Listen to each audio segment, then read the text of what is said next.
welcome to another episode of Coming Up Milhouse, where today we are talking about Season 4, Episode 22, Krusty Gets Cancelled. That's right, we are finally finishing Season 4 today. We've been through 3 and 4 and we've had some extra episodes thrown in, and it's a good one. So, Krusty gets canceled, as the title suggests. Krusty loses out some business to another character we'll probably talk about at some point. Gabbo, Fabbo, Krusty, Rusty was one of the headlines. So. So Gabbo comes on and Krusty loses some of his audience and gets canceled. But Bart and Lisa got a plan to get him back on the air. And we will talk about that as we go through it. So let's kick it off with lines. Give me your first line. Live from Springfield Harbor, where the sewage meets the sand. You kicked it off right at the beginning of the episode, didn't you? Yes, I did.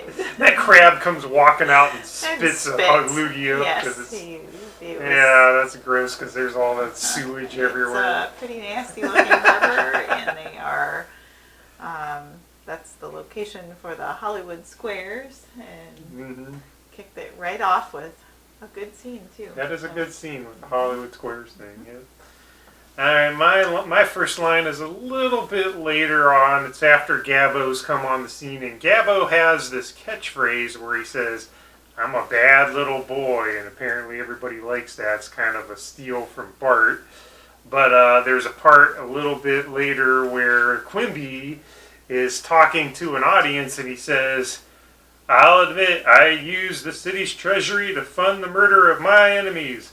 But as Gabbo would say, I'm a bad little boy." And everybody cheers, and then it cuts to a newspaper. Quimby reelected in a landslide. With a subheading of there were 2 bodies that resurfaced in the harbor, or surfaced in the harbor. To follow that. Yeah, it's pretty good. I always like that line. Alright, what about number 2?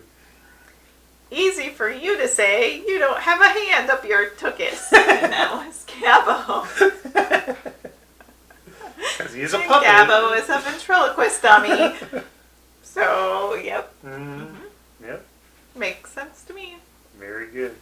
Well, my second line is a little bit of an exchange, and it's after Krusty gets canceled. We find out that he doesn't really have much of a nest egg going on, right? He didn't save his money. He wasn't wise.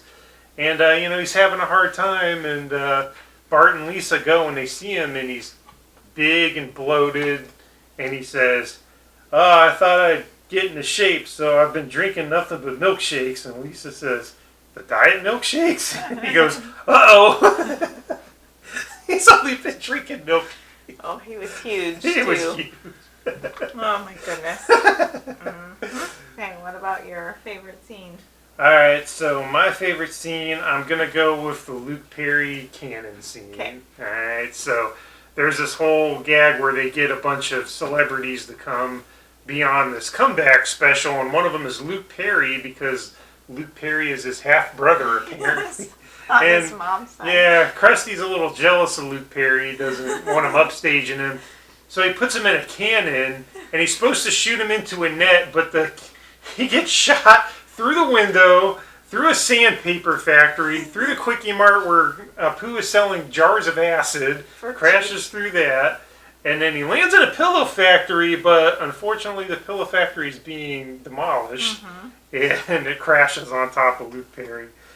And not a good day for Luke, but I like that scene. That was pretty good. That was my bonus line. "Ah, my face, my valuable face," during that scene. Great.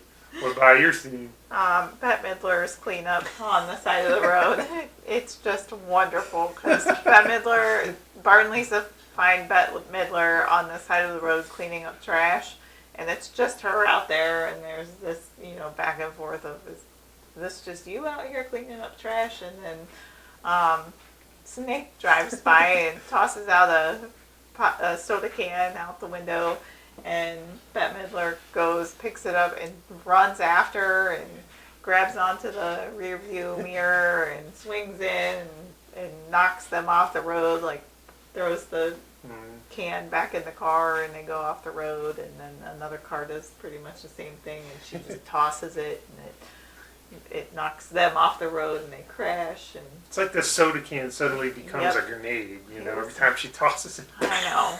The power of Bette Midler. Loved it. It's a great scene in this episode. That was a very good scene. I liked it too. There are some other great scenes in this episode as well. There are many. It was kind of hard to choose. Yeah. What about your loser? This was tough for me. There were so many candidates. It was hard to pick, but I'm gonna go with Kent Brockman. Okay.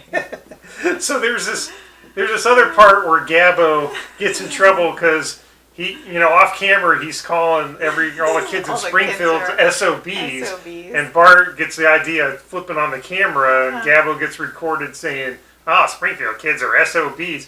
And it cuts to Kent Brockman reporting on this, and he's like, Gabbo in trouble for saying this language. We don't want this in our TV. And then it's supposed to cut the commercial for Kent, and then he says, well, that ought to hold those SOBs. and then immediately there's this this headline up where it's like, Kent Brockman under investigation or something like that. And fired. And then the newspaper article's like, fired.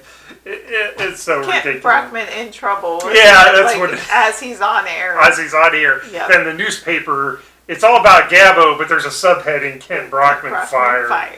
Oh, man, that was great. So, Kent Brockman's the loser. What about you?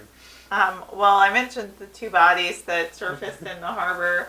I put them down as my loser initially, but since I mentioned them already, I'm going to go with the pimply-faced kid that shows up periodically in the episodes. He's working at the fast food joint with Sideshow Mel, and he drops taco in the deep fryer, and instead of being smart enough to use tongs, he just reaches in, and then he scalds his hands. Both of them, and so I'm going to go with him for my loser. Right, and he tries to give the taco to Krusty, and Krusty's like, didn't want it. And what comes out of my salary? And it doesn't matter. So he was just, loser of the episode for me. Nice. What about your winner? I'm going to go with Johnny Carson for my winner because he's on the Krusty special, and he can lift a Buick up and twirl it around and sing opera. And, who knew? Johnny had superhuman strength on top of being a, funny, host. Right, and then later in the episode, he has a picnic table on his head, and Grandpa and one of the other, I think it was Jasper, one of the other elderly gentlefolk is on the table, so he's pretty talented. Yeah. What about your winner? I am going with the old gray mare guy. Krusty is out on the street trying to panhandle with a sign that says, "We'll drop pants for money." And then the kids come up to him and ask him how he's doing. And he says, "I'm not making any money. This guy's giving it all away for free." And this guy has his pants down, his heart boxer shorts exposed, and he's singing "Old Gray Mare Ain't What She Used to Be," and just kind of waddling around. And then shortly after that, we'll segue into the old gray mare guy has his own show, and he's doing that on the stage. And then there's old gray mare singers, dancers or whatever. Yeah. So he's my winner for this episode. Yeah, he definitely he found an angle that got him on TV. You got to admire that. Exactly. If only it were that easy. Yeah. But that was our episode. Krusty gets canceled. Rounding out season 4. Yep. And we will be coming on with season 5 next, right? Season 5's next. So join us by watching season 5, episode 1, before we drop the next review. And you can find that on Hulu and Disney Plus or on DVD. And be sure to subscribe, give us a thumbs up, let us know your favorite scenes, your winners and losers. We love to hear from our audience, so feel free to make comments in our comments field below. And until next time, Jiminy Jillikers!